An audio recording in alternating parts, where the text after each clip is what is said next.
The Inspector General of Police, IGP Kayode Ebetokun, has launched a special team tagged the Special Intervention Squad to reduce the spread of kidnappings in the Federal Capital Territory FCT. At the launch of the special squad in Abuja, the police boss said the team comprised specially trained mobile police officers who are expected to provide rapid response to the security breaches in the FCT. While noting that the squad will engage in massive community policing, Ebetokun assured Nigerians that the newly launched Special Intervention Squad will be replicated in the neighboring states to address the challenge of insecurity. Outrage had trailed the abduction of 6 siblings and their father in the Buhari Area Council of Abuja on January 3, 2024.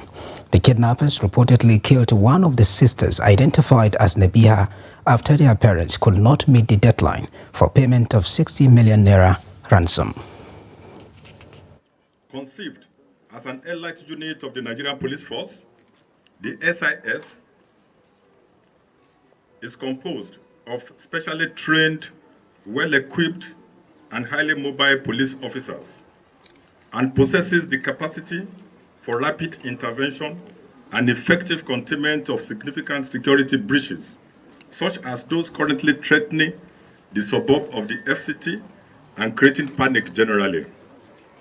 This initiative is not just born out of necessity, but out of foresight, diligent planning, and commitment to enhancing the already robust security architecture of our nation's capital.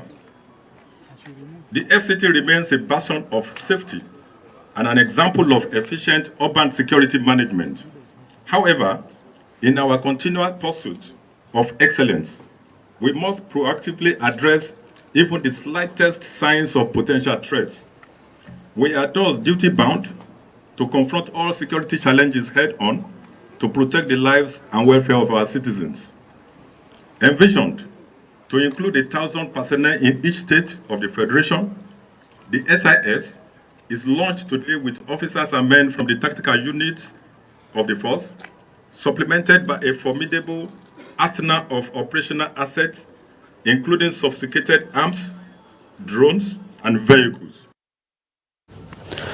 In the meantime, troops of Operation Wild Stroke OPWS, in collaboration with the police and other security agencies, have rescued 9 kidnapped victims and arrested 2 suspects in Benue State. The Force Commander OPWS Major General Sunday Ebinomwanhia, who disclosed this to newsmen on Thursday in Makurdi, said troops rescued the victims and arrested the suspects during an operation on Tuesday at Wokpa Forest in Obadibo local government area of the state. Ebinomwanhia added that the rescued victims comprised 8 females and a male.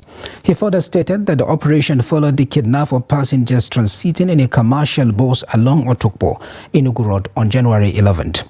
He added that the victims were later allowed to proceed to their respective destinations after debriefing. Ebinomwanhia said the suspect and all items recovered during the raid had been handed over to the police for further action. The commander thanked residents for providing the information that led to the discovery of the hideout of the criminals and subsequent rescue of the victims. Now, the rise in the cases of banditry and other acts of terrorism have continued to worry Nigerians across the country. With new governments at the federal and state levels, Nigerians were hoping for a change. But 7 months after, some residents of Benue are saying President Tinubu needs to do more to curb insecurity. Jimmy Azendi takes it from here.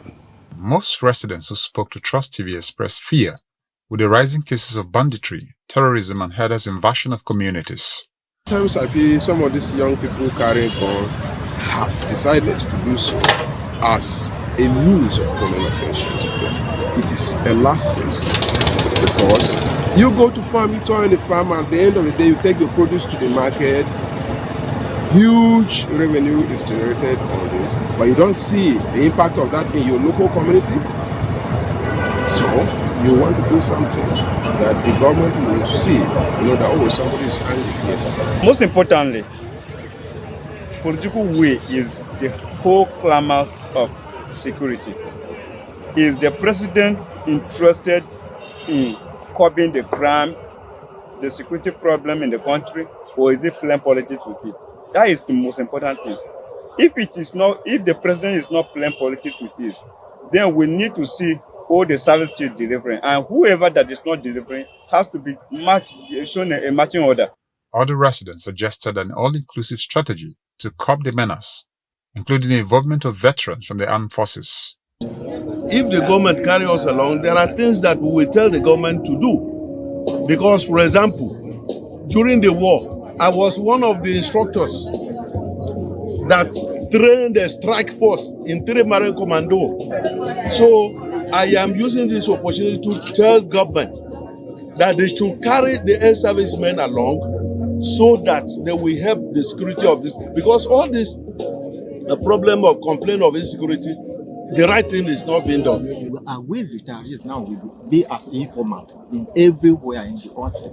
So whatever is going wrong there, we know the good egg and bad egg in that area. So we have to. So if we are not included in the security of this country, I think there's no way where the government will succeed.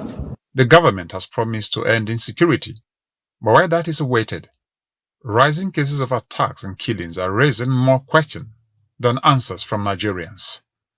Jimmy Azandi, Trust TV News, Makurdi. And now, in a pleasing development, the former chairman of the Imo State Council of Traditional Rulers, Eze Samuel Agunwa Ohiri, who was abducted by gunmen, has regained his freedom. Police Public Relations Officer in the state, Henry Okoye, confirmed this to journalists in Oyere on Thursday. Ohiri was abducted from his residence in the Orodo community, Betoli local government area of Imo State 2 weeks ago. According to the police, the traditional ruler was rescued on hot by operatives of the command's anti-kidnapping unit after a hot duel with the kidnappers in the forest. The police spokesman stated that during the raid, operatives arrested one of the abductors while many others fled the location. The victim was the chairman of the Imo Council of Traditional Rulers under Rochas Okorocha, the former governor of the state. Now, a fire outbreak has destroyed property worth millions of naira at the popular Old Pantika market in Kaduna.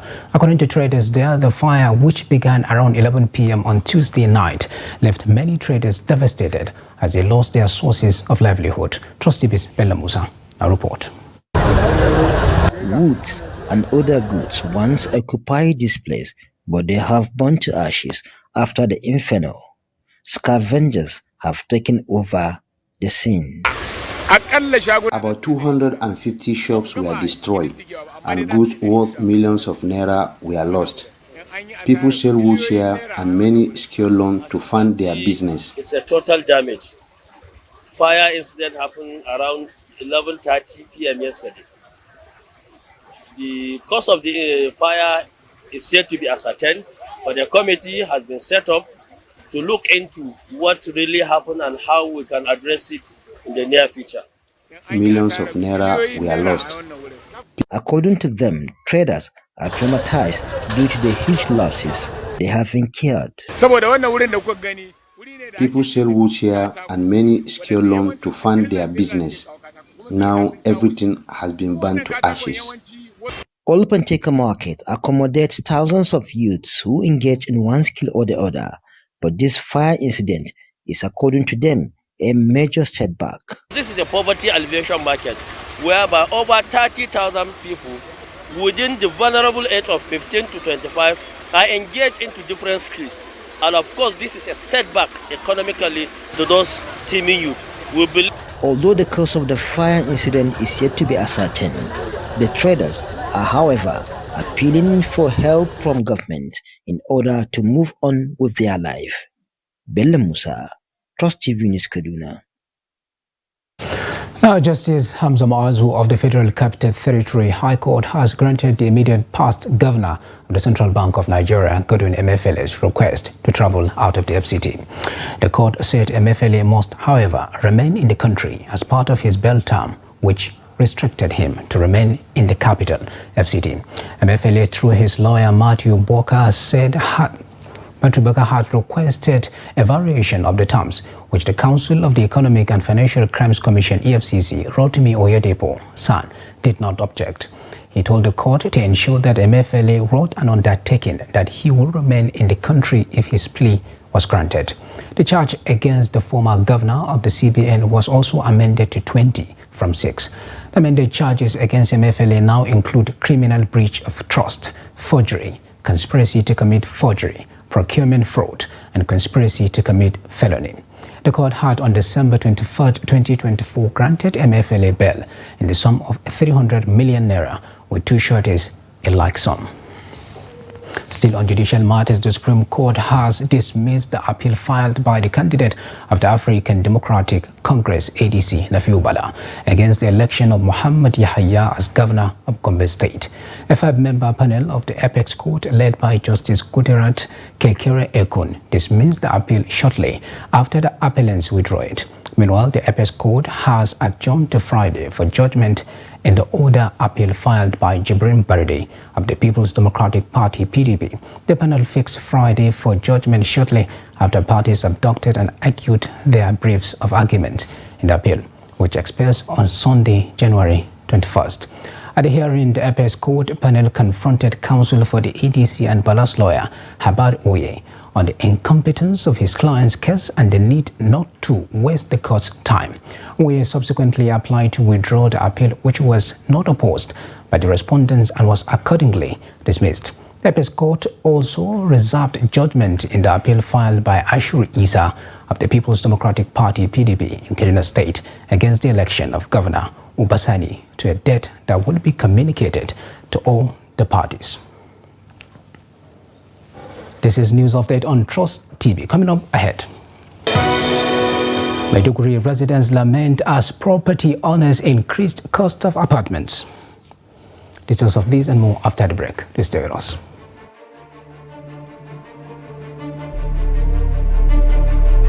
I've been addicted to my phone to the point that even I see food itself, I will not be hungry.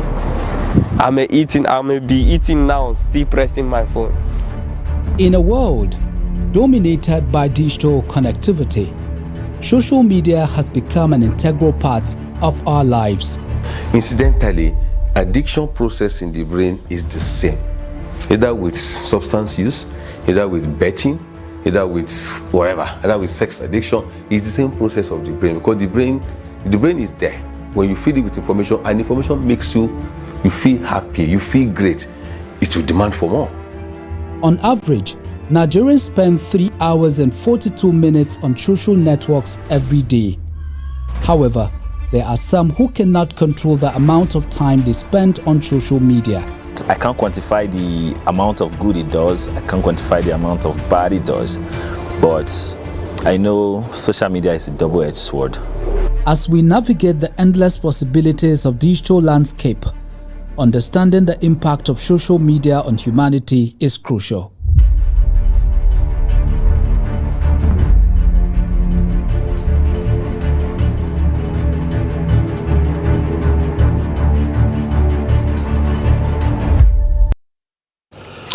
Welcome back. If you are just joining us, this is the news update on Trust TV, and here is a recap of some of our top stories. IGP launches FCT special squad to curb abductions. And troops rescues 9 abducted victims, arrest 2 suspects in Benue. Now to more stories. Northern Nigerian students are appealing to the government at all levels to subsidize education in order to provide the opportunity for children of common people to have access to quality education that will better their lives. The students made the appeal in Kaduna when they converged on Arewa House to reflect on the legacies of the then Premier of Northern Region, Saamadu Bello. The report. This area house used to be the official residence of Sir Ahmadu Bello Sardauna Sokoto. The Northern Nigerian students are gathered here to celebrate the legacies of Premier of Northern Nigeria, Sir Ahmadu Bello. So that is why we choose to celebrate their legacies, not to celebrate their own murder or to celebrate their own death, but we want to celebrate their own legacies because the prime time they spent on earth, they did a lot, and they did so wonderfully well to make the unity of Nigeria. The students harp on the need for leaders to emulate Sardauna by giving young people opportunities to excel in politics and governance for the betterment of the country. The missing link, I think, is because of the lack of improper presentation we have at the helm of the affairs. We know, as we have already discussed, if today Nigeria will adopt something that has to be, when it comes to an electionary period, let's have an independent candidature, so there is no any party system or the likes of it. One of the areas Janar Sardauna recorded a lot of achievement was education, which these students say is in need of urgent attention. At least if they can be able to see that they subsidize the education, and whether one like it or not today, the educational system, most especially when it comes to universities, are in the verge of being privatized, because the kind of increase of tuition fees today in Nigeria is worrisome. My appeal to them is to be God-fearing, to be hardworking, to be focused, and to be good people of Nigeria. They also call for the inclusion of more young people in the renewed hope agenda of President Bola Ahmed Tinubu. Bello Musa, Trust TV News, Kaduna. And now residents of Maiduguri, the Borno State capital, have been reacting to the increase in house rents across the capital city. The city, which is the largest in the northeast, has witnessed a surge in the demands for residential apartments, causing house owners to jack up prices. Trust TV's Petrus Kurizi has more. Maiduguri is one of the largest cities in the northeast of Nigeria due to the high influx of people as a result of opportunities and commercial activities. This makes it a place for people to settle and live their dreams. But lately, the town is experiencing an increase in house rents as compared to previous years. Abdullahi Mukhtar has been searching for a single-room apartment which formerly went for 40,000 naira but has now increased to 70,000 naira. To akwai da suke ɗaki ɗaya ne sunan namun 70,000, akwai inda nake kuma room fara suke cewa 120, ni kuma bazan yi biya ka ba. For the past 1 year, I have been looking for apartment, but I have not seen because of increased cost. They showed me a single room and it goes for 70,000 naira, and I can't afford it because I have only 40,000 naira. Some of them are very old and dilapidated, yet the rent has increased. 120. Yes, sir. No, they want to increase it this year to 150. Maybe we are going to leave the house because it's too expensive. We can't pay it. We can't afford to pay it. Ya kamata wanda tun da aka gina din da ba yi komai ba bai dace a kara kudi ba. Some of the houses are very old and you wonder why the rent has still increased, because you will find out that during the rainy season the houses will be leaking. Gaskiya the rate is too high. Kuma the way the situation is on right now, gaskiya people are suffering. You will see at least a room and a parlor. They will tell you 300, 350. How can a person afford that amount to pay for a rent? Some of the houses, they are old houses, which is they have built it like 20 years, 15 years. They will just be increasing money. A house agent, Kiari Musa, attributed the high cost of rent to the increase in the price of building materials like cement and blocks. Rumman falo baya wuce naira 50,000, amma wani lokaci yanzu ka je ka samu akan naira 70,000 kaga yayi yawa gaskiya. If the price of building materials reduce, it will be easy for the common man to pay. But as it stands now, prices for basic accommodation has increased. Another challenge is the fact that you are expected to pay for 1 full year before moving into any apartment. But people prefer to pay for 6 or 3 months, which is pocket friendly. So I don't know whether they will consider the situation we are to reduce the amount of the rent for at least the masses to get a place of living, because it's not everybody that can afford to build a house or to get a house of his own. There are worries among residents that the increase in house rent will make life more unbearable in the city. Bitrus Kuruti, Trust TV News, Maiduguri. Now, the Nigerian Communications Commission has suspended its plan to bar Glo subscribers from calling MTN lines for 21 days. In a statement on a Thursday, NCC's Director of Public Affairs, Robin Moka, said the Commission decided to suspend the action after the telcos agreed to resolve all outstanding issues between them. Earlier, the regulatory body said it has approved MTN Nigerian Communications PLC to commence the first disconnection of Globacom Limited with effect from January 18, 2024 due to a long-standing interconnection debt dispute between the parties. However, the Commission in the latest directive said it is suspending the partial disconnection for 21 days with effect from January 18, 2024. According to the NCC, its approval for disconnection will have potential impact on consumers. In its extension notice, the NCC stressed that mobile network operators and other licensees in the telecom industry must adhere to the terms and conditions of their licenses, especially as contained in their interconnection agreements. Meanwhile, Nigeria's government will spend about 1.6 trillion naira to subsidize electricity in 2024, just as the government also gives a nod to tariff hike with a view to guarantee efficiency in the power sector. Chairman National Electricity Regulatory Commission NAC Sanusi Garba said this on Wednesday at the Commission's headquarters in Abuja. Trustees Chamong the Bank, a report. According to the chairman, it will cost the government between 120 to 130 billion naira monthly to subsidize electricity this year alone, adding that the Regulatory Commission has reviewed tariffs in line with the cost of operations and to allow investors to appropriately recover. He, however, told journalists that despite the rising financial obligations, the federal government is taking into consideration Nigeria's economic realities, hence subsidizing the cost of electricity to ease the burden on Nigerians. For the first time, we have published what they should charge. We have also published the amount they are allowed to charge based on government policy. Because government has decided for now, arising from the cost of living crisis and so many things, to, in the meantime, continue subsidizing electricity. So if you take the order, you will see that tariffs are not going up, but in the order, you will see what the DISCO should have been charging. You can also see in the tariff order the amount of subsidy the government will be providing to cover the gap between what they should charge and what they are allowed to charge, because that's subsidy. Sanusi said even with the upward review on the tariff, government will be absorbing the increase for as long as it can. The government will need to finance 1.6 trillion naira to fund something in the region of 120, 130 billion a month.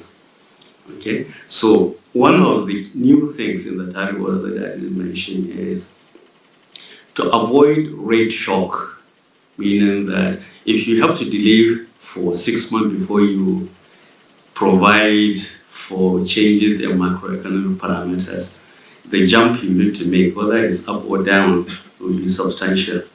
So we'll be doing those minor reviews more frequently, and this time monthly reviews. So you can see prices going up and down depending on inflation rate, movements in Naira, and so on and so forth. There are concerns that the decision by the NERC to raise electricity tariff may stir up backlash from professional bodies, labour and Nigerians despite the announced subsidy. Chamun Dabeng, Trust TV News, Abuja. And now on the foreign scene, a Kenyan court on Thursday charged the leader of a starvation cult with terrorism over the deaths of more than 400 of his followers. Self-proclaimed Pastor Paul Ntenge Mackenzie and 94 other suspects pleaded not guilty to charges of radicalization. The cult leader was also charged with organized criminal activity. According to documents from the Mombasa court, Mackenzie is alleged to have incited his followers to starve to death in order to meet Jesus. In a case that provoked horror across the world, he was arrested last April after bodies were discovered in the Shakahola forest near the Indian Ocean. Autopsies revealed that the majority of the 429 victims had died of hunger, but others, including children, appeared to have been strangled, beaten, or suffocated. And with that, we have come to the end of Trust News Update. Do not forget to follow us across all our media platforms and our YouTube live stream for more news programs and documentary. I am Akrahman Omar. Thanks for watching.